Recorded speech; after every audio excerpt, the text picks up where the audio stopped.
Hello, anybody who's there? Welcome to my kitchen. I might be a bit busy. I'll do this anyway. See if anybody's going to come to join me. This will be sad times. Yeah, welcome, whoever's in. Just made my tea. Chocolate hobnob, biscuit of kings. I'm going to briefly talk about virtual meetings today. That's what I thought we'd do. Weather last week, about 32 degrees out here. Weather today, probably about 22 degrees. But the rain stopped, so that's a plus. I've got a question. If anybody does come on, I've got a question.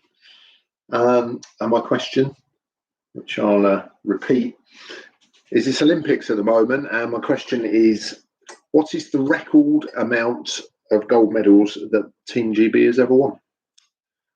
So record amount of gold medals. I will tell you at the end. Maybe someone will watch it. Be all right. I'll do this. Make my tea. Eat my biscuit. Anyway. So some laptop's making noises. So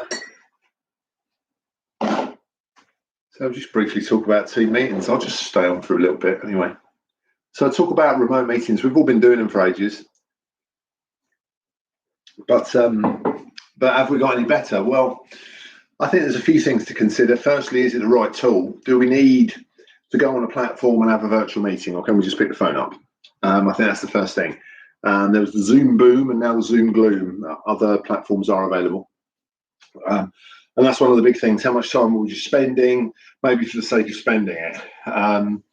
If we need to see people's reactions, then it's a perfect tool. But that's the other thing. If we need to see people's reactions, then let's make sure we've got them to get their cameras on. Welcome, whoever's just joined.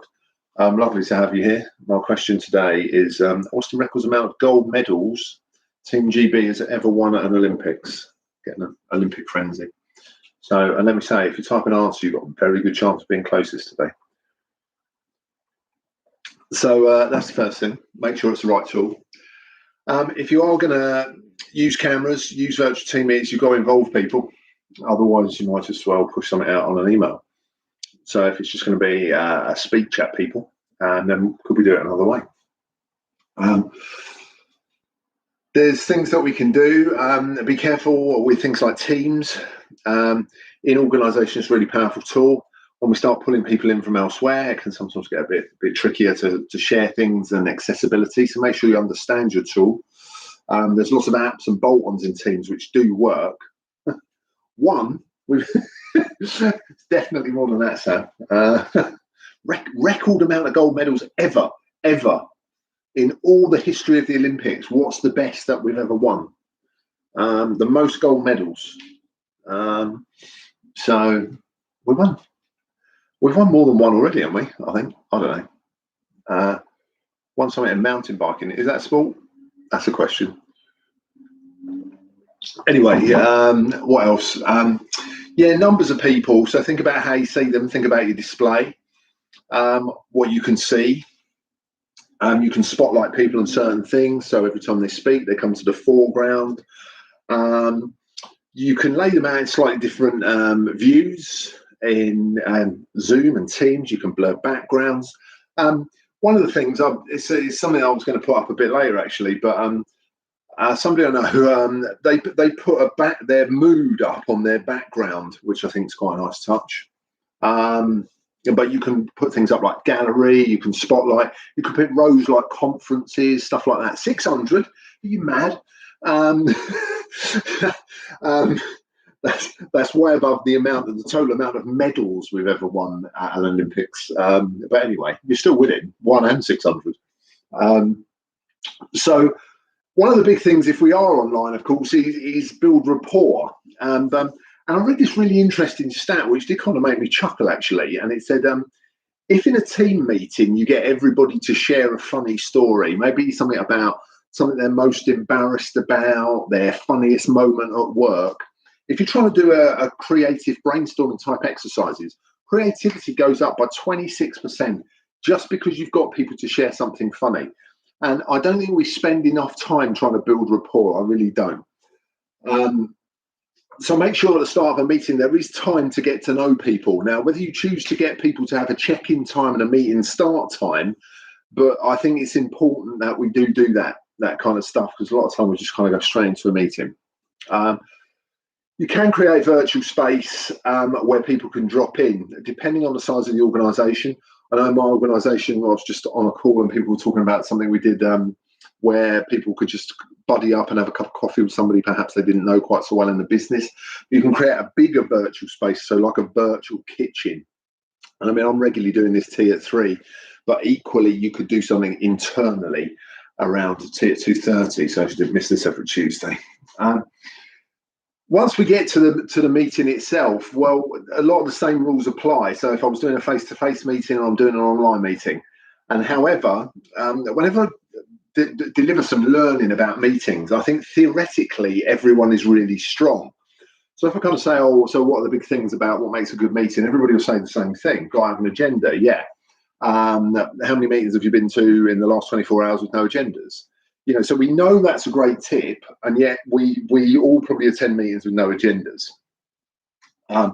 So is there a structure? Do we know what we're going to cover? So not only is there an agenda, then what are we going to cover, and what do we want to get out of those agenda items? Because I think it's all very well sometimes having an agenda, but what's the expected output as well? You could the question, Gav, was the question is, what is the highest amount of gold medals Team GB has ever won at an Olympics? Highest amount. Sam's got him with 1 and 600, so he might have to, you know, he could be closest still if it's closest to 1 than 599. So the highest amount of gold medals that Team GB has ever won at an Olympics. If you want to go for it, you can tell me what Olympics you think it was and all that kind of stuff.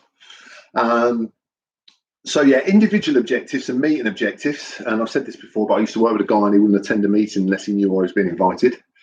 If you've got any documents, make sure they're shared. Oh, 20.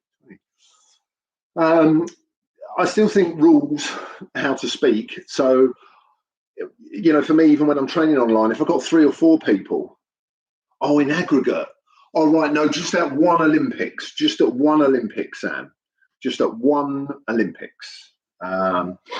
So, do you know, I did Google how many we won altogether, and I can't remember. You're probably quite close to it with 600. It's probably not a bad guess.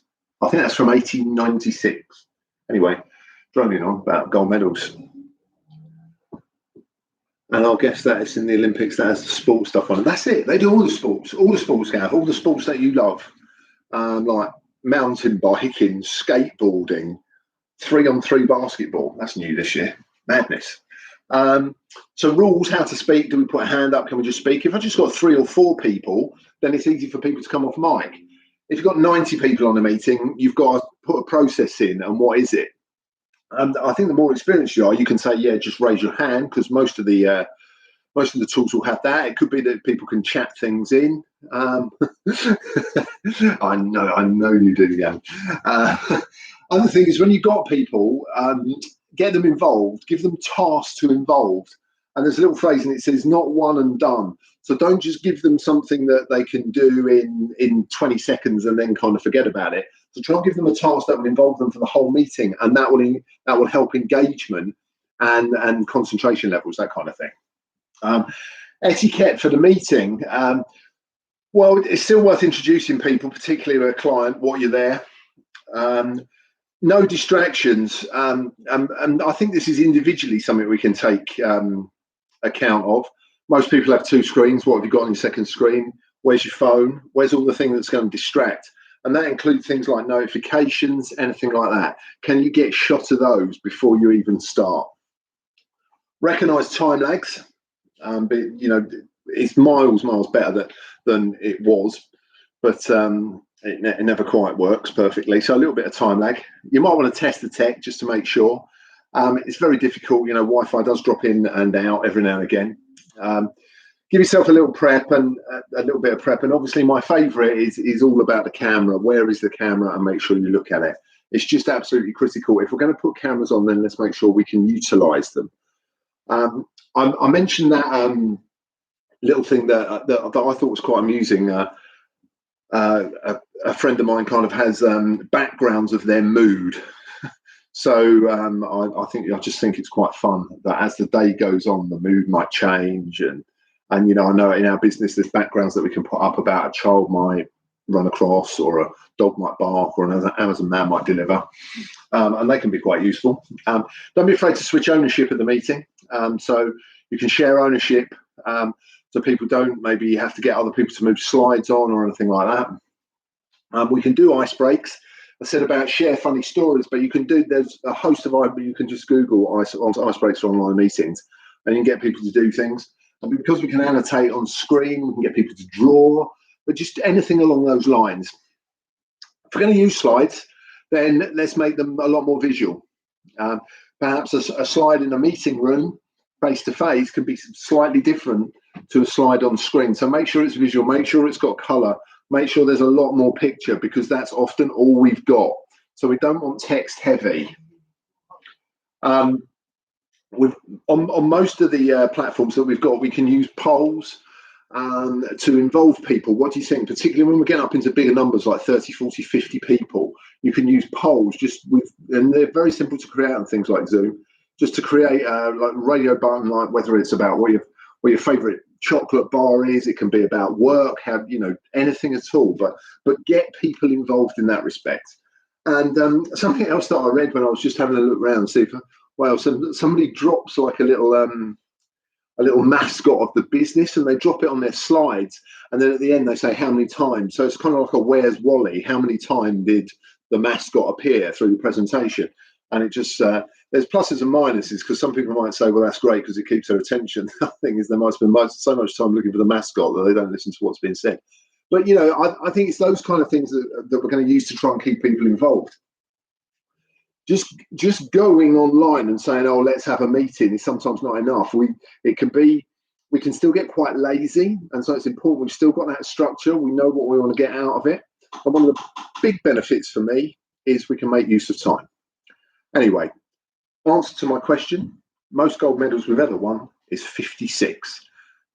So 56 at the 1908 Olympics. So thanks very much for tuning in, and I'll see you next week. Thank you.